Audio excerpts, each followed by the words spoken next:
Hello, friends. I think I've sorted it out a little bit late. But welcome to our day 7 liturgy, our closing liturgy of this creation journey. I want to take a minute to just be silent as we begin.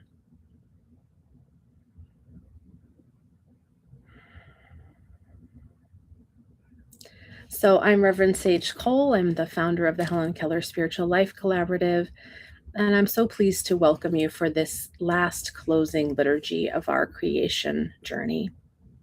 Whether you're listening to me live or you're checking in later on, I'm just grateful that we're finding a way to connect and to reflect on and be present to the journey of regeneration that, whether we know it or not, we're all participating in. So I'm going to start by reading our scripture. This is the passage about day 7, and it comes from Genesis chapter 2, verses 1 through 3. And it actually starts a little bit at the end of chapter 1. Thus the heavens and the earth were completed in all their vast array. By the 7th day, God had finished the work he had been doing. So on the 7th day, he rested from all his work. And God blessed the 7th day and made it holy, because on it he rested from all the work of creating that he had done. And then I just want to also read a short passage from the works of Emanuel Swedenborg. This comes from Secrets of Heaven, number 87. And here Swedenborg is speaking about the 7th day and what it is when we reach the 7th day on our regenerative journey. He says that on the 7th day is when we become a heavenly person. So this is when we become an angelic person.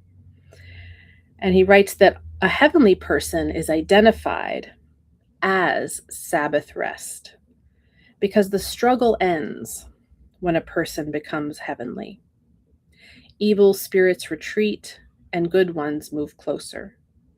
Heavenly angels approach too, and when they are nearby, evil spirits, unable to be anywhere near, escape far away. Because we have done none of the fighting ourselves, the Lord having done all the fighting for us, he is the one who is said to rest.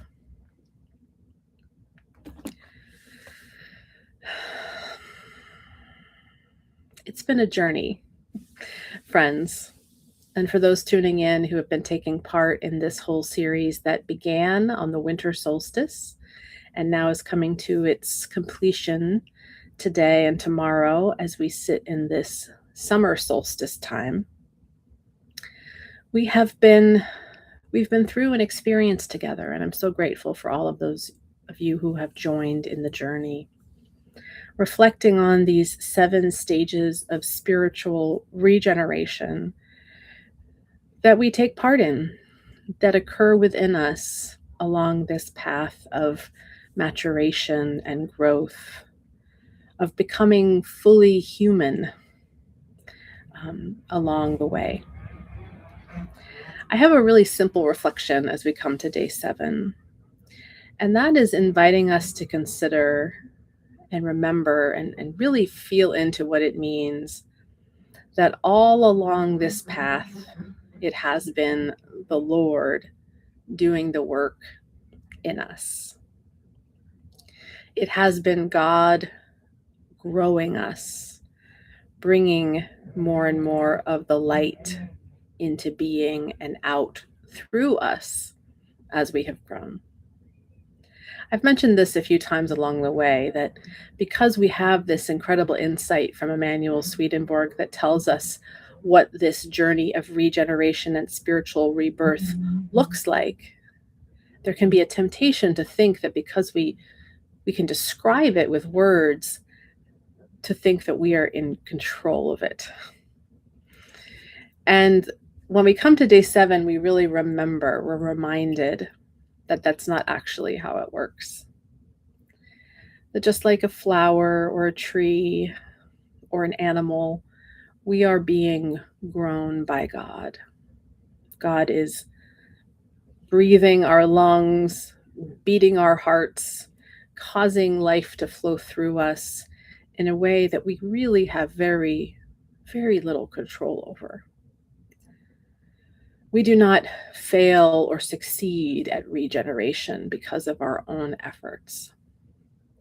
Regeneration is the force of growth that moves through our bodies, through all life, towards in this direction of expansion, of greater and greater complexity, greater and greater consciousness, greater and greater love. And so we do not create this expansion, but what we do have is the power to allow or impede it. We have the power to make space for it to come through us or to kind of clamp down. And in truth be told, even in the clamping down, we really can't stop the process. But if anything, we might just make it harder on ourselves or harder on other people. Because it really is God doing the work. And whatever stage we're in, whatever position of growth we're in, there's goodness. There is life. Just like we love a newborn child and we love children at all stages of life, we are loved at all stages of life. And we are growing.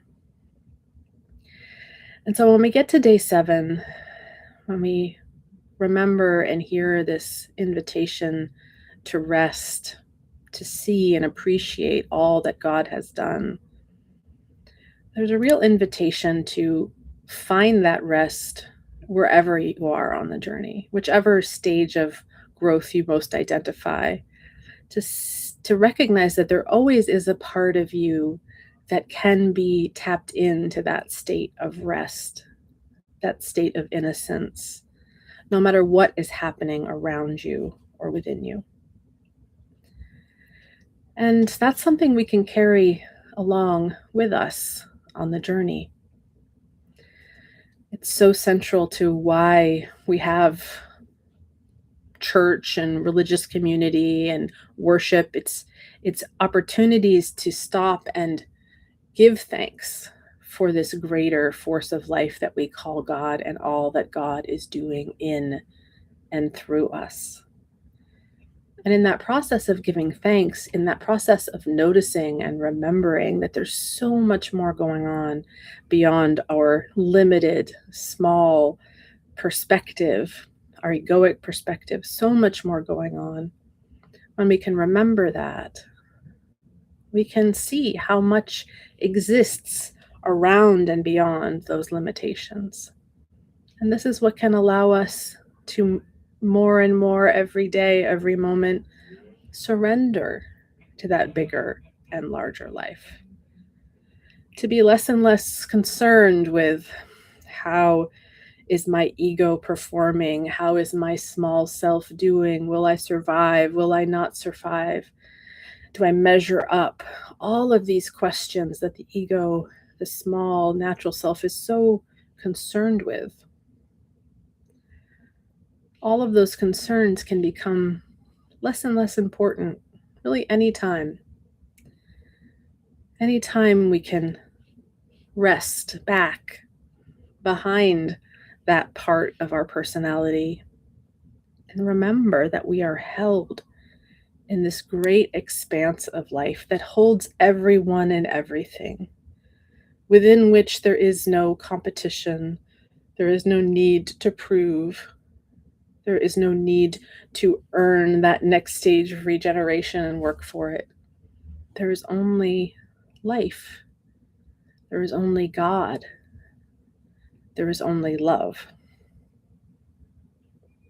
I know a lot of us right now and at many times on the journey feel burdened by the work of life, burdened, overworked, overwhelmed, stressed by the work of just being who we are, the work of surviving, the work of supporting our families, the work of healing a broken world. So much of that can feel so overwhelming to this small self, this lowercase self, this particular identity, an individual reality that we so often are most identified with. And when we rest in this bigger self, when we rest in this bigger wholeness, and when we remember that that wholeness is where love and power and life come from, it can really take the load off. This is why Jesus told us, my yoke is easy, my burden is light. The act of surrendering to a higher life really can release this burden. Not in a way where we give up on life or give up on the work of life, but in a way where that life can become more ordered. And I would suggest that on day 7, we have come to an ordered life. Our priorities are clear, and we have God first, we have the neighbor, we have the world, and we have ourselves. And all of that is happening in order and in sequence. We know that we are just here to take part in this grand play of life, to do our part, whatever it is before us to do. And sometimes those things that we are called to do are great challenges. And yet, even those great challenges can sometimes be taken on with an attitude of lightness, even an attitude of rest, when we lay down this idea that it is all up to us. When we lay down some of our habits of anxiety and overthinking, and we just do what's required. This is what many people speak of when they talk about a flow state. When you're just in the flow, you just become the doing, because there's no more ego in it. There's no more me. There's just life moving through me, moving through you, moving through all of us.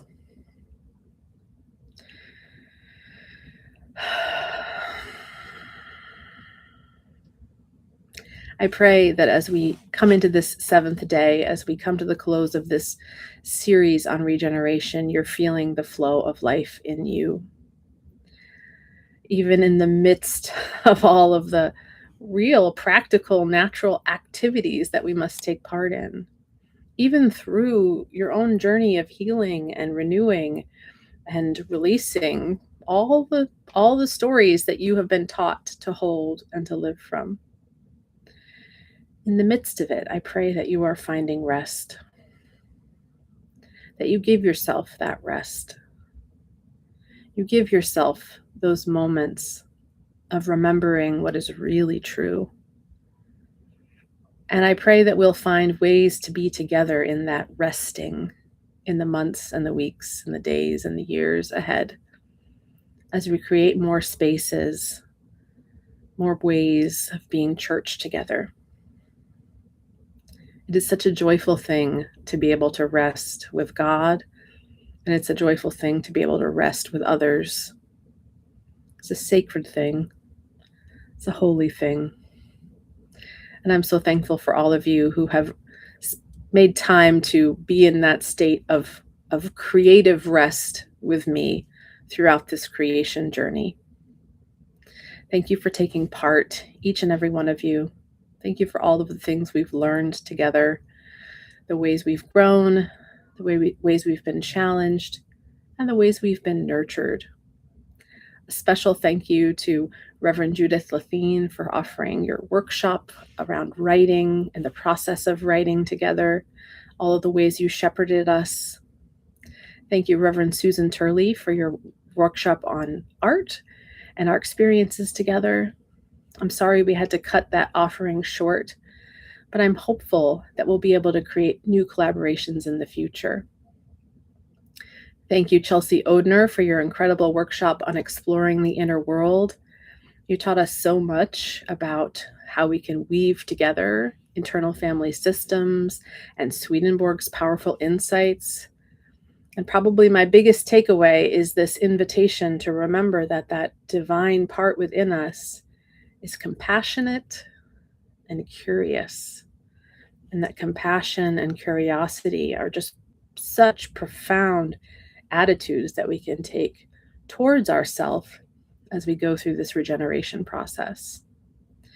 Thank you, Reverend Sarah Walker, for your wonderful workshop on creation and awakening. It's been so interesting to weave together the journey of awakening from death and this journey of creation and regeneration. Your mind is just so creative and rich, and it's been wonderful to be a part of these conversations, learning from you and learning from one another. Thank you, Ted, for offering the dream group with me. It was wonderful to think about creation and our dreams and how these images of the natural world play a role in our dreams. I appreciate you jumping in on the journey in so many ways, of course, as my spouse. And I look forward to our future collaborations. Happy Father's Day. And just to all of you who took part, I'm so grateful to have gotten to know you more fully. And I hope you'll continue on this journey with me as we continue to create the Helen Keller Spiritual Life Collaborative and nurture new forms of new church life together. Many blessings, friends, and I hope you have a wonderful, restful summer.